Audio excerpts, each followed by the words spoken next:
기독교 절기 중에서 제일 큰 절기고 제일 큰 의미가 있는 절기는 바로 부활주일입니다. 성탄절도 중요하지만 성탄절은 사실은 예수님이 태어나신 날입니다. 사실 그러나 예수님이 부활하시지 않았다면 그것은 아무 의미가 없는 것이기 때문에 그렇습니다. 사람이 죽었다가 다시 산다는 것은 믿기 어려운 것입니다. 그것은 왜 그러냐면 우리의 경험으로 알 수 없고요. 우리가 배우는 지식으로 알 수 없는 것이기 때문에 그렇습니다. 그러나 성경에서는 예수님이 부활하셨다라고 하는 사실을 우리들에게 나타내 보여주고 계십니다. 오늘 매일 성경의 본문이 예수님의 부활을 적고 있습니다. 누가복음 24장 1절서부터 12절까지입니다. 주보에도 적혀 있는데요. 예수님과 3년 동안 동고동락한 제자들은 물론 함께 가까이에서 예수님과 제자들을 섬기던 여인들까지 예수님의 부활을 믿는 사람은 한 사람도 없었습니다. 참 신기해요. 예수님께서 여러 번 반복해서 말씀해 주셨는데도 불구하고 어느 한 사람도 예수님의 부활을 기대하고 예수님의 부활을 믿은 사람은 아무도 없습니다. 그러므로 죽은 사람이 살아난다는 것을, 즉 죽은 사람이 다시 부활한다는 것을 믿는 것은 결코 쉬운 일이 아닙니다. 아니, 불가능한 일입니다. 여러분, 그것을 진짜 믿으셔야 됩니다. 다른 것이 아니라 부활은 절대로 믿을 수 없다라고 하는 사실을 먼저 알고 있어야 돼요. 그렇다면 여러분이 진짜 믿고 있다라고 하는 것은 여러분이 생각해서, 여러분이 연구해서, 여러분이 개발해서 그것이 믿어진 것이 아니라는 사실을 아셔야 됩니다. 그것은 누구에 의해서, 하나님에 의해서 여러분이 믿게 됐다는 사실을, 그걸 아셔야 돼요. 그거 진짜 중요한 그 사실. 그것이 바로 은혜라는 사실을 아셔야 돼요. 우리로부터 시작된 게 아니에요. 보세요. 예수님의 제자들 믿은 사람 없어요. 예수님을 섬겼고 제자들을 섬겼던 그 여인들, 그 믿음 좋았던 여인들, 무덤까지 갔던 그 여인들, 예수님의 부활을 믿지 않았습니다. 그래서 오늘 본문의 말씀은 첫 번째, 여러분, 내가 진짜 부활을 믿고 있는지 그것을 확인하는 것이 1차적으로 중요한 것입니다. 주보를 보실까요?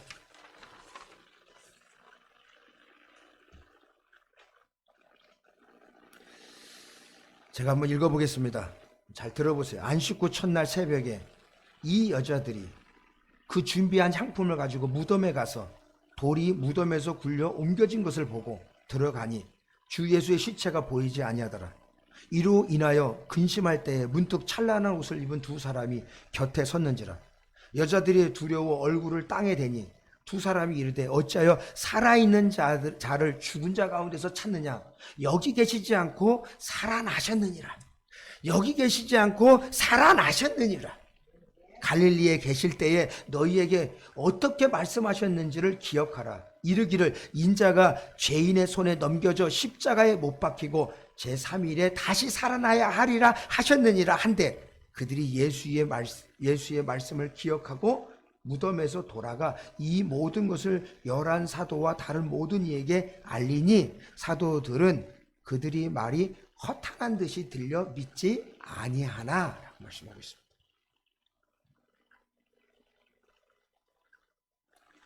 결국은 아무도 믿지 않았습니다.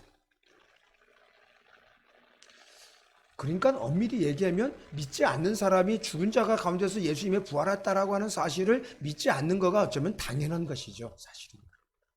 생각을 해보세요. 3년 동안 같이 지냈던 예수님의 제자들조차도 그 얘기를 들었음에도 불구하고, 여러 번 들었음에도 불구하고 믿지 않았으니 그것이 정상적인 것이죠.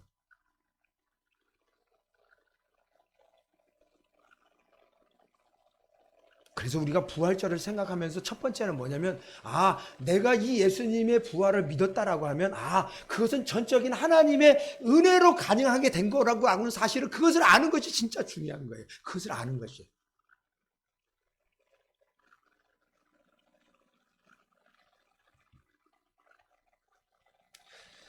성도 여러분이 천사들이 한 말을 믿습니까? 여기 천사들이 뭐라고 얘기했냐면 이렇게 얘기했습니다. 어찌하여 살아있는 자를 죽은 자 가운데서 찾느냐? 여기 계시지 않고 살아나셨느냐라고 천사들이 얘기해 줬어요. 그렇죠? 이 여인이 그 소리를 듣고 사실은 그 예수님을, 부활하신 예수님을 믿게 됩니다. 이 여인들은요. 예수님께서는 이 천사들의 말처럼 십자가에 달려 죽으셨다가 다시 살아나셨습니다.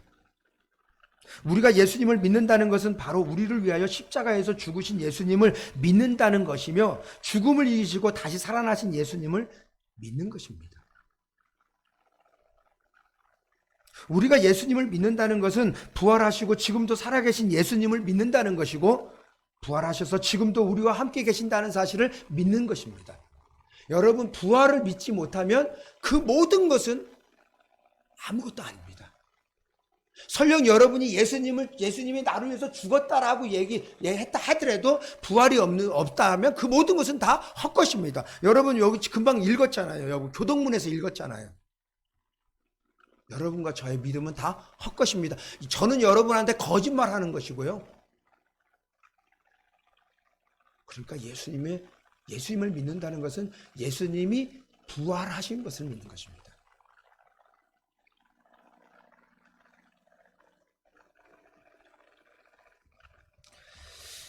예수님을 믿는다는 것을 이렇게 다시 말씀드릴 수 있습니다. 예수님을 믿는다는 것은 예수님의 말씀을 믿는 것이라는 것을 알 수 있습니다. 그렇잖아요. 예수님의 말씀. 자, 보세요. 천사들이 읽겠습니다. 왜? 어찌하여 산자를 죽은 자 가운데 찾느냐? 예수님은 부활하셨다라고 얘기를 하잖아요. 근데 그 부활은요, 사실은요, 어떻게 해서 이루어졌냐면 예수님께서 먼저 말씀하셨고 그 말씀을 이루시는 과정 속에서 부활이 이루어진 것입니다. 그러니까 천사들의 말이 중요한 것이 아니라 진짜 중요한 것은 예수님이 먼저 하신 말씀이 더 중요한 것입니다. 자, 보실까요? 다시 몇 절을 보시냐면 누가복음 24장 6, 7절 말씀을 보실까요? 6절은 빨간 글씨로 되어 있긴 한데 여기 계시지 않고 살아나셨느니라. 갈릴리에 계실 때에 너희에게 어떻게 말씀하셨는지를 기억하라. 여기 이르시기를 라고 얘기합니다. 천사가 얘기하지만 누구 얘기를 하고 있는 거예요? 누구 얘기를? 예수님이 먼저 얘기한 것이에요. 인자가 죄인의 손에 넘겨져 십자가에 못 박히고 제3일에 다시 살아나야 하리라. 여러분, 우리가 부활을 보면서 무엇을 보았냐면 예수님께서는요 죽을 것을 말씀하셨고 그리고 다시 3일 만에 부활할 것을 말씀하셨고 그 말씀하신 대로 부활하셨다는 사실입니다. 그러니까 우리는 예수님을 믿는다는 것은 예수님의 말씀을 믿는 것이에요. 말씀을 믿는 것.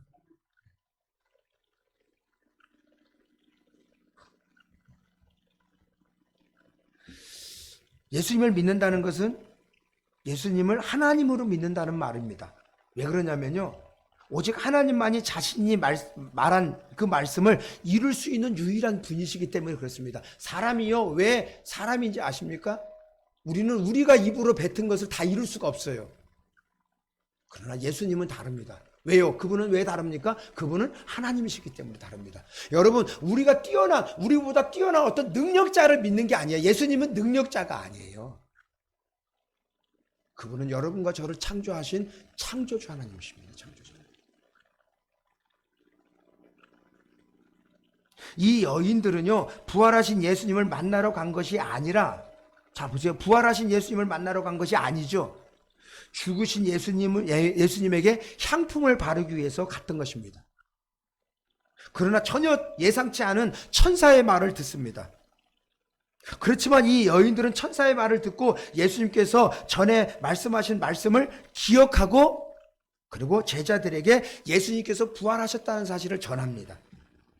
이 말씀은 무슨 말씀이냐면 이 여인이 처음에는 알지 못했지만 천사들의 말을 통해서 예수님께서 말씀하신 대로 부활하셨다는 것을 믿었다는 것입니다. 믿었다는 거예요. 맨 처음에는 믿지 않았어요. 향품을 가졌어요. 죽은 시체에게 바르기 위해서 향품을 가져갔어요. 그러나 천사의 말을 듣고 그렇지, 예수님께서 그렇게 말씀하셨지, 내가 죽을 것이고 3일 만에 다시 살아날 것이라고 한 사실을 말씀하셨지라고 그 천사의 말을 듣고 그것을 믿게 됐고, 아 그렇구나, 지금 시체가 여기에 없는 이유는 예수님이 부활하셨기 때문이구나 라고 하는 사실을, 아 그렇구나, 예수님은 말씀대로 부활하셨구나 라고 하면서 뭐합니까? 제자들한테 달려가가지고 제자들에게 예수님이 부활하셨다는 사실을 전했습니다. 이 여인들은 아직까지 부활하신 예수님을 아직 못 만났습니다. 그러나 말씀의 근거에서 뭐 했습니까? 예수님이 부활하신 것을 믿었습니다.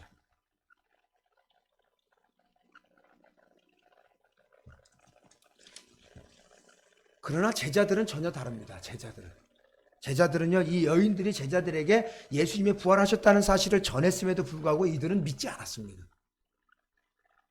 믿지 않았어요. 그것을 봐서도요, 부활을 믿는다는 것은 기적 중에 기적이에요. 사실은 있을 수 없는 것입니다. 우리들의 인간적으로 생각하면 있을 수가 없는 것입니다.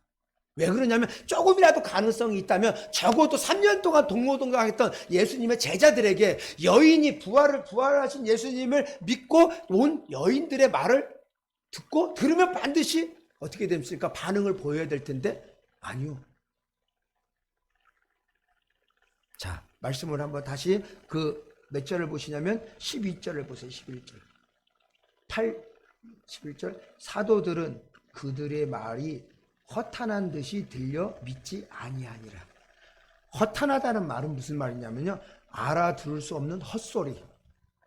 아니, 이 여인들이 와서 예수님이 부활했다는 소리를 들었으면은 적어도 조금이라도 예수님의 말씀을 그렇게 3년 동안이나 들었던 그 제자들이라면 적어도 그래? 진짜 말씀대로 부활했어? 그렇게 해야 맞잖아요. 근데 그렇게 하지 않았다는 거예요. 아니요, 그렇게 할 정도가 아니라요, 뒤에 말씀을 보면요, 예수님이 보여주는데도 불구하고 믿지 않았답니다. 그러니 부활을 믿는다는 것은 여러분과 저가 그냥 간단하게 생각해야 될 문제가 아닙니다.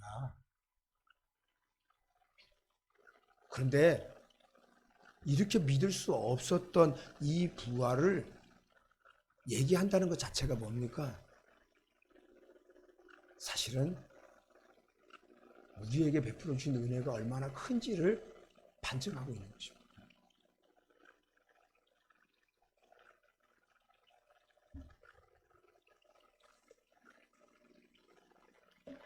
이처럼 죽은 사람이 다시 사는 부활은 믿기 쉬운 것이 아닙니다. 왜요? 우리는 본 적이 없기 때문입니다. 경험한 적도 없고 경험할 수도 없는 것이기 때문에 그렇습니다.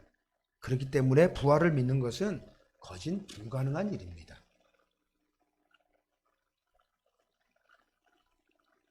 지금 제자들의 모습은 사실이거든요. 어쩌면 제자들의 부끄러운 모습을 그대로 적나라하게 보여주고 있는 거예요. 그렇다면 한번 점검해 봐야 되겠죠. 나는 진짜 예수님의 부활을 믿고 있는가? 진짜.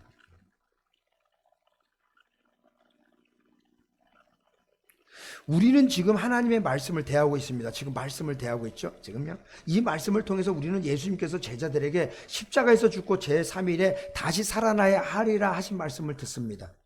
그러나 제자들은 그 말씀을 믿지 못합니다. 그러나 예수님께서 그 말씀대로 부활하셨습니다. 이 말씀하신 예수님을, 이 부활하신 예수님을 우리는 말씀을 통해서 보고 알게 됩니다. 지금 우리가 누가복음을 읽었잖아요. 그래서 말씀을 통해서 누가 예수님이 뭐 한 것을 알고 있어요? 지금 알게 됩니까? 부활하신 예수님을 우리는 만나게 됩니다. 그렇다면 말씀을 보고 있는 우리는 진짜 부활하신 예수님을 믿습니까? 여러분 다시 한번 생각해 보세요. 여러분 진짜 예수님이 부활하셨다는 사실을 믿습니까?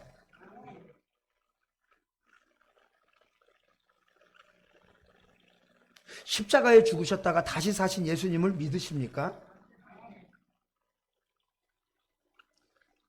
여기서 끝나면 안 됩니다. 예수님 부활하셨다는 사실을 믿는 것으로 끝나면 안 된다는 말입니다. 예수님께서 부활하셨다는 것이, 부활하신 것을 믿는 것이 전부가 아니라는 것입니다.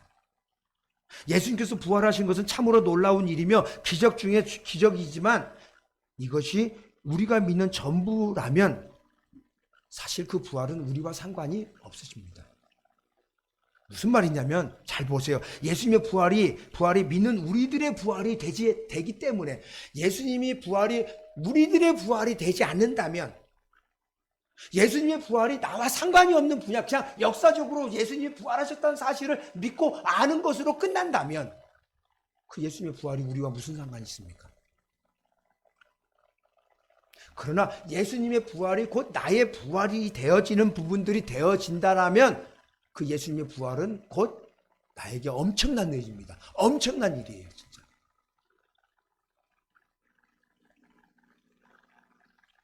그러므로 예수께서 부활하신 이 말씀을 믿어야 됩니다. 어떤 말씀이냐면 예수님께서 지금 뭐라고 말씀하십니까? 제자들에게 뭐라고 말씀합니까? 제자들이 돌아가시기 전에 말씀하신 것이죠. 이랬습니다. 내가 예루살렘에 갈 것이고 장로들과 서기관들에 잡히게 되고 고난을 당할 것이고 그리고 십자가에 못 박혀 죽을 것이고 3일 만에 부활할 것이라는 사실을 앞에서 계속 얘기했다고 했었잖아요. 그러나 그들은 믿었습니까? 안 믿었습니까? 그러면 여러분과 저가 지금 이 말씀을 한번 생각해 보세요. 나는 부활이요 생명이니 나를 믿는 자는 죽어도 살겠고 무릇 살아서 믿는 자는 영원히 죽지 아니할 것이니 이것을 내가 믿느냐라고 하는 말씀 앞에 여러분은 어떻게 반응을 보이십니까? 여기 이 말씀은요 예수님의 부활을 얘기하고 있습니까? 여러분과 저의 부활을 얘기하고 있습니까? 누구의 부활을 얘기하고 있습니까? 그렇습니다. 부활하신 예수님을 믿는다는 것은 바로 내 부활을 믿는 거예요. 내 부활을 믿는 것이라. 똑같아요. 아까 예수 제자들에게 말한 말씀과 여기에서 지금 말하는 말씀은 누구의 말씀으로 공통점인 거예요? 누구의 말씀이요? 예수님의 말씀으로 공통점인 것이잖아요. 결국은 예수님의 말씀을 믿는 것이 믿음이라고 하는 사실이에요. 자, 또 하나 보겠습니다. 예수님의 말씀을 믿는다는 것은 뭡니까? 다시 오시겠다고 약속하셨습니다. 다시 오시겠다라고. 예수님이 다시 오실 것을 믿습니까? 뭘 근거로 믿습니까? 그분이 말씀하셨기에, 그분이 하나님이시기에.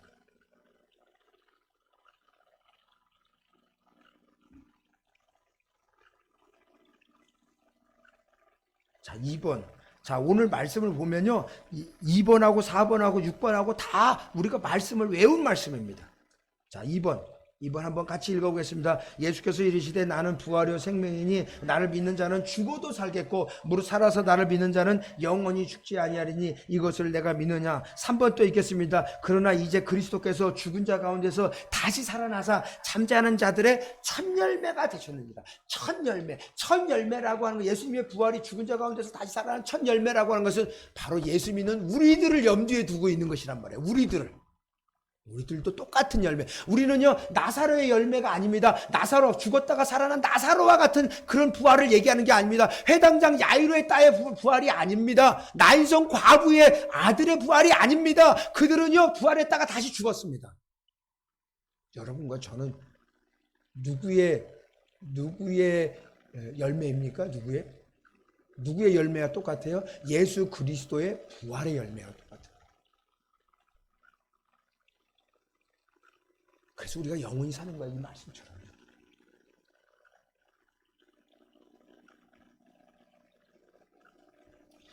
이 예수님의 십자가의 죽으심이 바로 나의 죄 때문에 죽으셨음을 여러분 믿으십니까?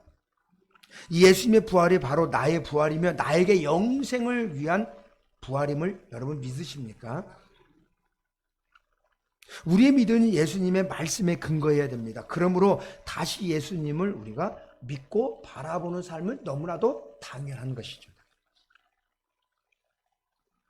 사실은 우리가 예수님을 죽으심과 부활을 믿는다는 것은 사실 아까 우리로부터 나온 게 아니라고 했었죠. 그것은 하나님의 영인 성령님께서 우리들에게 믿게 해주셨기 때문에 가능하게 된 것입니다.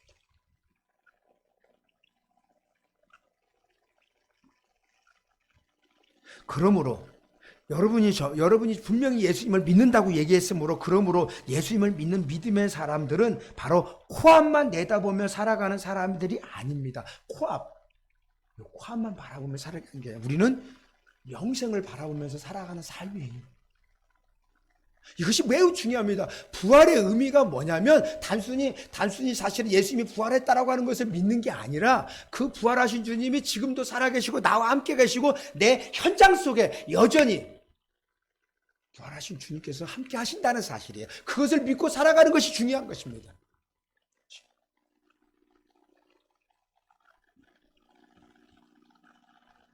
예수님의 부활이 바로 우리의 부활이며 영생의 보장임을 믿고 살아가는 우리들에게 예수님의 부활의 의미가 무엇이냐 이거예요.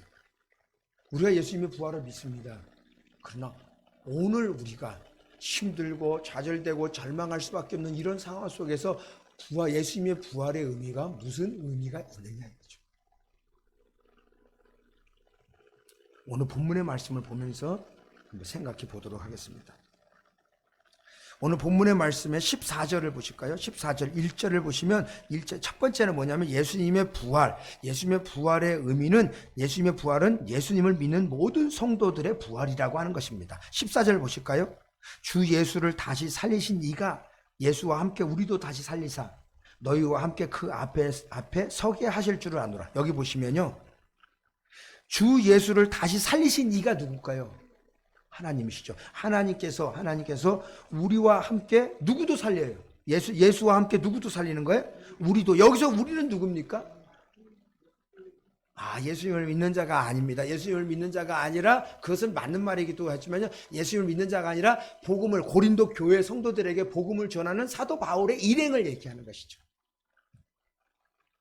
그 다음에 여기서 너희는 누굽니까? 너희와 함께 그 앞에 서게 하실 줄 누굽니까? 너희는 누굽니까? 이 너희는 고린도 교회의 성도들을 얘기합니다. 그러므로 말미암아서 이렇게 뭐냐면 너희와 함께 그 앞에 서게 할 줄을 아노라. 서게 할 줄 안다는 것은 이런 뜻이죠. 예수님을 살리신 하나님께서 복음을 전하는 사도 바울 일행도 살리실 것이고 그 다음에 복음을 듣는 그 고린도 교회 성도들도 살릴 것이고 그리고 살아서 어디 앞에 쓴다는 거예요? 하나님 앞에 서게 될 것이라고 하는 사실을 말씀하고 있는 것입니다. 그러므로 예수 그리스도를 믿고 예수 그리스도를 부활을 믿는 자는 반드시 그도 다시 살 것이고 하나님 앞에 서게 될 것이라고 하는 사실을 말씀해 주고 있는 것입니다. 그러므로 예수님을 진짜 믿는 사람들은 사실은 반드시 부활해서 그리고 하나님 앞에 그 영광의 자리에 서게 될 것이라고 하는 사실을 약속해 주고 있는 것입니다. 두 번째로는요. 예수님의 부활은 다른 사람들을 위하여 복음을 전하는 힘의 원천입니다. 다른 사람을 위해서 복음을 전하는 힘의 원천이에요. 15절을 보실까요? 15절. 이는 모든 것이 너희를 위함이니 많은 사람의 감사로 말미암아 은혜가 더하여 넘쳐서 하나님께 영광을 돌리게 하려 함이라. 그래서 무슨 말이냐면 이 모든 것이라는 것이 무엇이냐면요. 바로 그들을 위해서 복음을 전하는 것이며 그들을 섬기는 것을 말합니다. 이 모든 것이라는 것은 뭐냐면 그 고린도 교회 성도들을 위해서 목숨을 걸고 핍박을 받으면서 복음을 전하는 그 복음을 전하는 사역을 이 모든 것이라고 하는 것입니다. 이 모든 것. 그 14절 여러분 여기 고린도전서 우리가 고린도후서 지금 4장 있잖아요. 11절하고 12절을 보실까요? 먼저 위에 부분은 11절 12절을 보실까요? 우리 살아있는 자가 항상 예수를 위하여 죽음에 넘겨짐은 그러니까 복음을 전하는 이 사람들은 늘 죽음의 직면에 있습니다. 복음을 전하면서 죽음의 직면에 있습니다. 죽음의 직면 넘겨짐은 예수의 생명이 또한 우리 죽을 육체에 나타나게 하려 합니다. 그렇습니다. 죽음의 직면에 있지만은 예수님의 생명이 계속해서 뭐 하는 거예요? 그 사도 바울 일행을 지켜주고 계세요. 뿐만 아닙니다. 12절 보세요. 그런즉 사망은 우리 안에 역사하고 생명은 너희 안에 역사하느냐. 이 말이 뭡니까? 사망은 우리 안에 있는다는 것은 계속 사망의 길, 고난의 길이 계속 연속되어진다는 거예요. 그러나 연속되어지면 될수록 뭐합니까? 그들이 복음을 듣게 되고 예수님 안에서 영원한 생명을 저들이 누리게 된다는 것입니다. 즉 뭐냐면 사도 바울은 계속해서 고난을 당하고 죽음으로 가고 있지만 그 결과 그 복음을 듣고 그들이 영원한 생명을 누리는 사람들이 계속 늘어난다라고 하는 것입니다.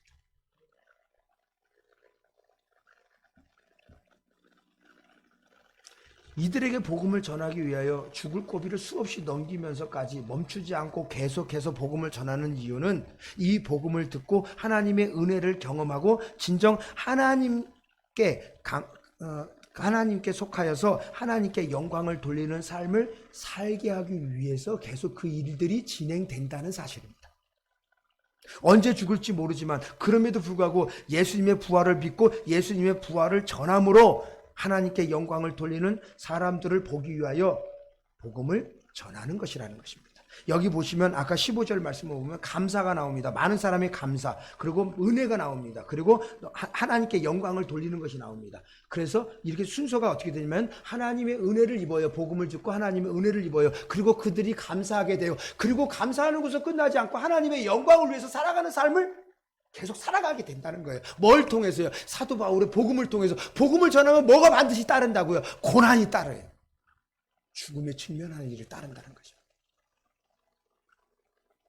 그렇지만 그 죽음보다 더 중요한 것은 뭐냐? 저들이 예수 그리스도를 믿고 영원한 천국에 이르게 되는 하나님의 자녀가 된다는 거예요. 그리고 사도 바울이 죽음을 두려워하지 않은 이유는 뭡니까? 자기가 죽어도 다시 살고 영원히 산다는 사실을 믿고 있기 때문에.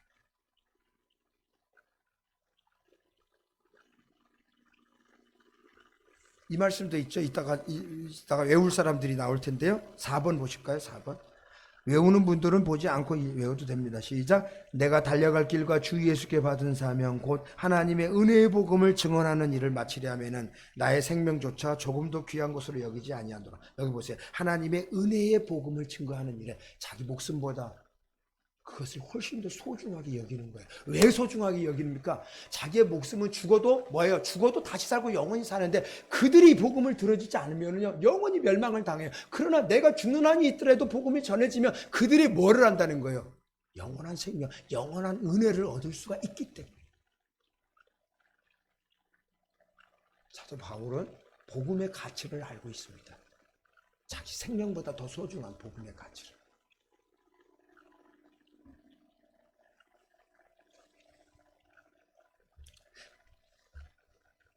세 번째로는요, 예수님의 부활은 어떤 상황에도 일어날 수 있는 힘을 얻게 됩니다.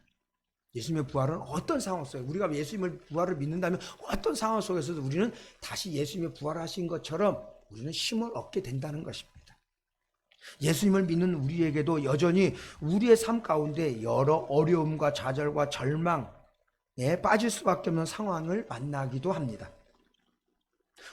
이러한 어려운 가운데 있는 우리에게 과연 예수님의 부활은 어떤 의미가 있습니까? 한번 생각해 보셔야 되겠죠. 도대체 나는 이렇게 어려운 일이 있으면 절망과 좌절 속에 완전히 모든 것이 다 끝난 것처럼 생각하면서 살아가고 있는 사람이 혹시 있습니까? 혹시 그런 좌절 속에 있습니까? 말씀을 들으시기 바랍니다. 우리는 모두 코로나19로 어려움을 겪고 있습니다. 믿는 사람들에게도 사업이 파산되고 직장에서 퇴출되고 빚은 계속 쌓이고 사고를 만나고 악비리 막락한 상황 속에 놓여질 수 있습니다. 그럴 때 우리는 낙심할 수 있습니다. 낙심할 수밖에 없는 상황 속에서 우리가 믿는 예수님의 부활은 무슨 의미가 있습니까? 한번 생각해 보는 거예요. 내가 지금 낙심해 있는데 도대체 예수님의 부활은 나에게 무슨 의미가 있는가? 예수님의 부활은 죽음을 이긴 것입니다. 그렇죠? 예수님의 부활은 죽음을 이겼어요. 죽고 나서 부활한 것이죠. 그렇죠? 죽음이 없으면 부활이라는 말이 있을 수가 없잖아요. 그렇죠? 여기서 죽음이라는 것은요, 이 세상에서 겪을 수 있는 모든 것의 종합이고 마지막입니다. 여기서 죽음이라는 것은요, 뭐냐면 이 세상에서 겪을 수 있는 모든 일들의 종합이에요. 그리고 마지막입니다. 그런데 그 죽음을 예수님이 뭐 했어요? 이기셨거든요. 이기셨어요. 그러니까 예수님이 단순히 죽음을 물리치시고 일어나셨다라고 하는 것은 우리들이 이 세상에 살면서 살아갈 수 있는 모든 일들이 그 안에 다 포함되어 있는 것, 그 모든 것을 뭐 했다는 것입니까? 이기고 일어서셨다라고 하는 사실을 말씀해 주고 있는 것이에요. 그것이 부활의 의미입니다. 예수님께서 사망 권세를 물리치시고 부활하셨다는 것은 이 세상에서 일어나는 모든 일을 이기시고 승리하셨다는 것을 말하는 것입니다. 그러므로 우리가 살면서 겪을 수 있는 모든 어려움은 예수님 안에서 넉넉히 이길 수 있음을 말해주고 있습니다. 이것이 중요합니다. 그래서 우리가 항상 기뻐하라, 쉬지 말고 기도하라, 범사에 감사하라 라고 하는 말이 그래서 나오는 것입니다. 그냥 하는 소리가 아니에요. 그냥 우리들에게 위로를 주기 위한 것이 아니라 그것은 우리들의 삶의 현장 속에서 나타나야 될 일인 것입니다. 5번을 보실까요? 누가 우리를 그리스도의 사랑에서 끊으리요? 환난이나 공고나 박해나 기근이나 적신이나 위험이냐 칼이랴. 기록된 바 우리가 종일 주를 위하여 죽임을 당하게 되며 도살당한 양같이 여김을 받았나이다 함과 같으니라. 얼마나 비참한 상황인지 알 수 있죠. 그러나 이 모든 일에 우리를 사랑하시는 이로 말미암아 우리가 넉넉히 이기느니라. 넉넉히 이기느니라. 여러분,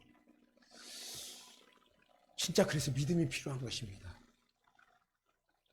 그래서 예수님의 부활은요, 나의 부활이 죽어서 나 죽었다가 다시 사는 부활이기 전에 뭐냐면 날마다 내 안에 거하셔서 나를 다시 살리시는, 어떤 환경 속에서도 다시 일으킬 수 있는, 아니 예수님의 부활이고 나의 부활이라면 나는 일어설 수 있다라고 하는, 누구의 힘으로? 내 힘으로는 안 돼. 누구의 힘으로? 부활하신 주님의 힘으로.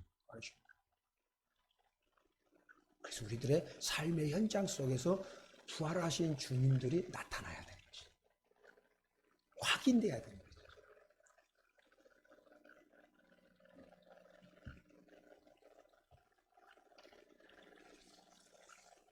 16절을 보실까요? 그러므로 우리가 낙심하지 아니하노니 우리의 겉사람은 낡아지나 우리의 속사람은 날로 새로워지도다. 우리는 세상의 세파에 시달림으로 우리의 육체는 점점 쇠약해져 갈 수 있습니다. 우리는 주님과 이웃들을 섬기는 일들 가운데 우리의 육체는 점점 쇠약해져 갑니다. 우리의 삶은 풀은 마르고 꽃은 시들듯이 우리의 육체는 점점 쇠약해져 갑니다. 그러나 낙심하지 마십시오. 우리의 겉사람인 육체는 점점 쇠약해지지만 주님을 향한 우리의 믿음은 점점 더 강해질 것입니다. 우리가 소망하고 있는 영원한 천국의 소망이 점점 확실해질 것입니다. 여러분, 그래서 나이가 든다는 것은요, 참으로 큰 복이기도 합니다. 많은 사람들이 젊은 사람들이 복이 있다고 얘기합니다. 아니요. 제가 전에도 말씀을 드렸죠. 저는요, 하나님께서 야, 내가 널 20대로 다 바꿔줄게. 그러면 나는 절대로 아니요. 됐습니다요. 됐습니다. 거부할 것입니다. 20대 돼서 뭐 하는 거예요? 하나님 떠나고 지멋대로 살아가는 그런 삶을 또 반복하고 싶지는 않아요.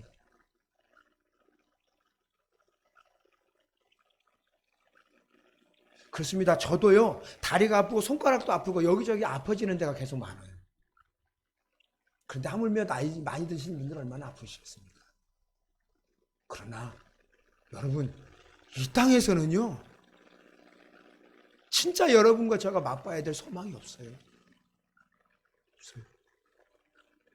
여기서 여러분들이 잘 먹고 잘 살고 건강하지도 않게 살아간다. 그것은요, 저주입니다. 저주. 왜? 하나님 바라보지 않습니다. 부활하신 예수님 바라보지 않습니다. 영원한 천국 바라보지 않습니다. 그것이 저주고, 저주 아니면 뭐가 저주입니까? 우리는 때로 건강을 위해서 기도해야 됩니다.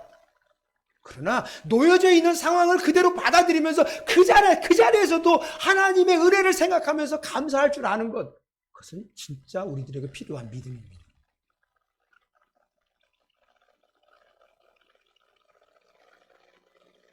하나님은요, 우리들에게 최선의 사랑을 언제나 베푸십니다. 최선의 은혜를 베푸십니다. 우리는 그분 앞에요, 최선의 것을 드리지 못하지만 우리들이 믿는 하나님은요, 우리들에게 언제나 최선의 은혜를 베푸십니다. 적당한 은혜가 없습니다. 그런데 우리는 그 은혜를 누리기보다 앞서 자기의 욕망을 따라서 이거 해주세요, 저거 해주세요 라고 하는 것이 너무나도 많아요.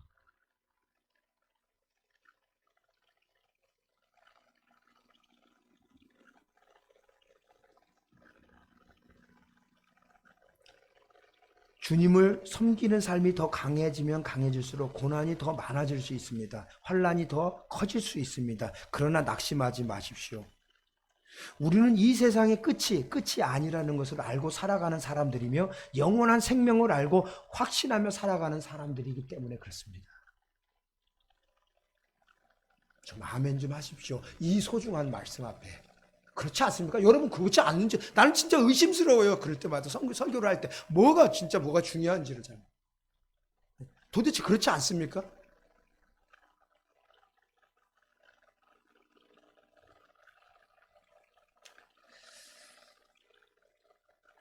우리는요, 낙심하지 않습니다. 왜? 이 세상이 끝이 아니라는 것을 알고 있고요, 영원한 생명이 보장되어 있는 존재라는 사실을 바라보면서 살아가는 존재이기 때문에 그렇습니다.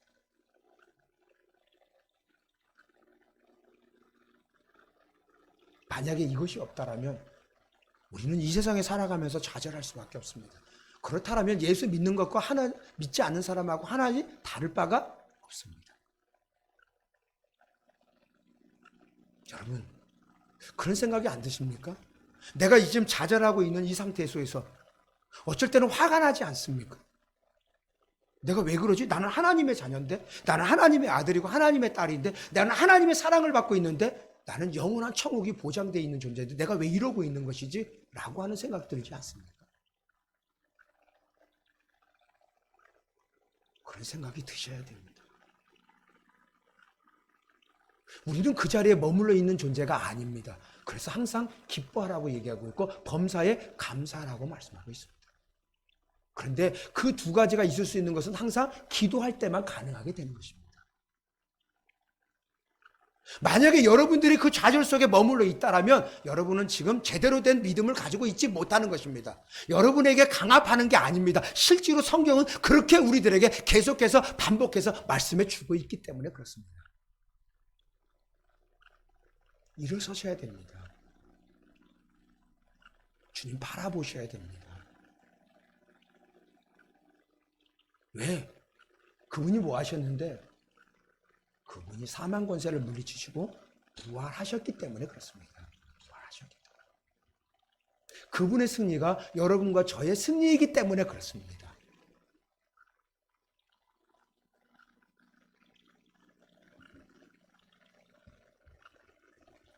(17절) 보실까요? 우리가 잠시 받는 환난에 경한 것이 지극히 크고 영원한 영광에 중한 것을 우리에게 이르게 하니니. 꼭 기억하십시오. 부활하신 예수 그리스도를 믿는 우리는 이 땅에서 환난을 받는다는 사실입니다. 여기 보세요. 17절 자세히 보세요. 자세히 지나가지 마시고 우리가 잠시 받는 환난에 경한 것이. 여기 환난을 받는다는 뜻입니까? 받지 않는다는 뜻입니까? 받는다는 뜻이에요. 안 받는 게 이상한 것이에요. 여러분에게 삶을 살아가면서 여러 가지 어려운 일을 만나는 것은 당연한 것이에요. 그러나 그것은요, 그 환난은 잠깐이며 가볍고 견디기 쉬운 것이라고 얘기합니다. 그렇죠? 여기 있잖아요. 잠시 받는, 잠시라고 얘기했죠. 받는 환난에 경한 것이라는 것은 가볍다는 것입니다. 그것을 극복하기 쉬운 것이라고 하는 것입니다. 아니요. 목사님, 그런 말씀하지 마세요. 지금 우리와 우리 가족이 얼마나 힘든지 아세요? 우리가 겪고 있는 것은요, 이루 헤아릴 수 없을 만큼 많아요. 그리고 이 일이 언제 끝날지 몰라요. 목사님 그렇게 말씀하시면 안 되죠. 네, 맞습니다. 지금 얘기하고 있는 거 잘 보실까요? 말씀을 좀 자세히 보시면서 들어보세요. 그러나 우리가 장차 누리는 영광에 비하면, 우리가 누릴 그 영광에 비하면 우리의 고난은 찰나에 불과해요. 찰나는 뭔지 알죠? 점에 불과하다는 것, 불과하는 것이며, 그리고 그 무게도 가볍다는 것입니다. 우리가 앞으로 누리는 영광은 지극히 크고, 여기 지극히 크다라고 하는 말은 뭐냐면 능가하다, 초월하다, 우월하다, 차고 넘치다는 뜻입니다. 자꾸 넘치서 영광. 그리고 영광은요, 영원한 영광이에요. 영원한 영광이란 말입니다. 영원한 영광. 여러분과 저가 참아야 되고 인내해야 될 이유가 바로 여기에 있습니다. 이 짧은 시간은 지나가게끔 됐습니다. 그리고 우리가 영원한 영광을 맞이하게 될 것이라고 하는 사실을 말씀해 주고 있습니다. 그래서 믿음이 필요한 것입니다. 믿음이 없으면 이런 말씀을 믿어질 수가 없습니다. 이런 말씀이 믿어지지 않는데 어떻게 우리들에게 주어진 이 환경을 믿음으로 극복할 수가 있겠습니까? 성경은요, 여러분을 속이지 않습니다.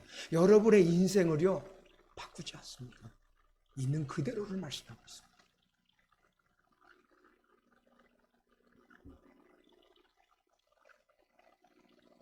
이 말씀을 믿는다면 우리가 겪고 있는 지금의 어려움을 이길 수 있습니다. 인내할 수 있습니다. 이 어려움은 잠깐 지나가는 것이며 반드시 우리가 누릴 영원한 영광을 맞이할 수 있기 때문에 그렇습니다.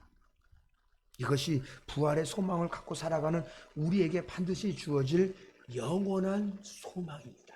영원한 소망.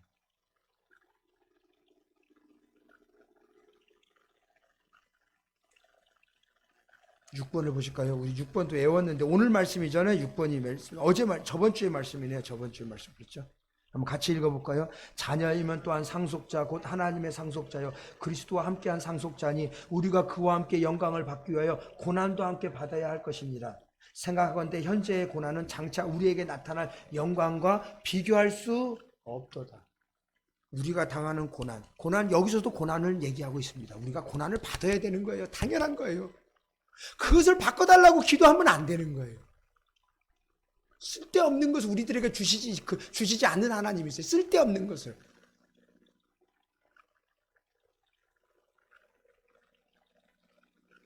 우리들이 당하는 이 세상에서의 고난은 하나님의 나라에서 누리는 영광과 비교가 안 된다라고. 크고 영원한 영광이라고 아까 말씀하셨습니다.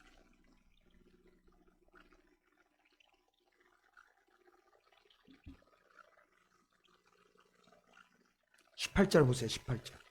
우리가 주목하는 것은 보이는 것이 아니요. 주목한다는 것은 집중한다는 것이죠.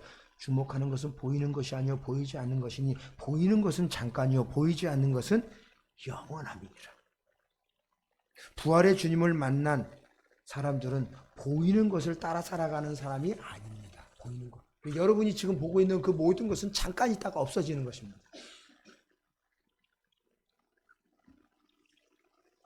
우리는 영원한 영광을 바라보는 사람으로서 잠깐 있다가 없어지는 것을 바라보는 사람이 아니라 영원한 것을 바라보는 사람들로 부름을 받은 존재입니다.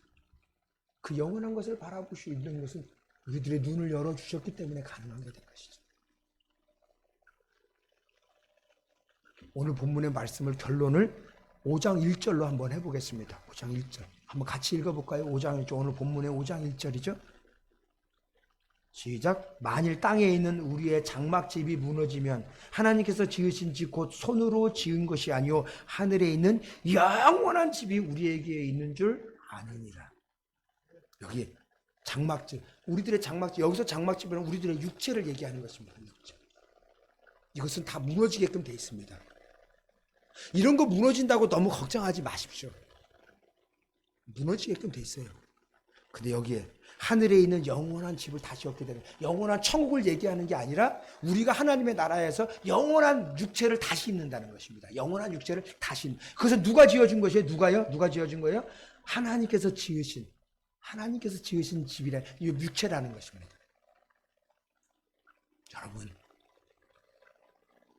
여러분 생각해 보세요. 지금보다 2000년 전에 있었던 사람들은 여러분과 저의 지금 삶보다 훨씬 더 어려운 삶이었어요. 예수 믿는다는 것은 핍박을 받고 고난을 당하고 감옥에 갇히고 때로는 죽는 위치에 있는 상황 속에서 있었어요. 이런 말씀 속에서 그들은 끝까지 주님을 바라봤고 부활의 소망을 두고 살았던 삶을 살았죠. 다른 것 때문이 아니에요.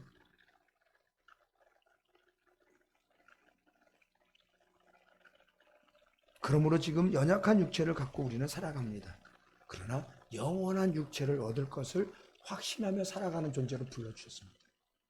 그렇다면 우리가 그 영원한 것을 바라보며 살아가는 우리 어느 여정 속에 우리가 있습니다. 우리는 여전히 힘들고 어렵습니다. 그러나 부활하신 주님을 진짜 믿는다면 우리는 주님과 더불어서 이 어려움을 이겨갈 것이고 그리고 이것이 지나서 마침내 영원한 영광에 참여할 것이라고 하는 사실, 그 소망을 진짜 바라보고 산다면 우리는 지금 여기에서 좌절하거나 절망하고 있지 않게 될 것입니다. 여러분이 지금 놓여져 있는 것들이 뭐가 싹 바뀔 것이라고 성경은 얘기하지 않습니다.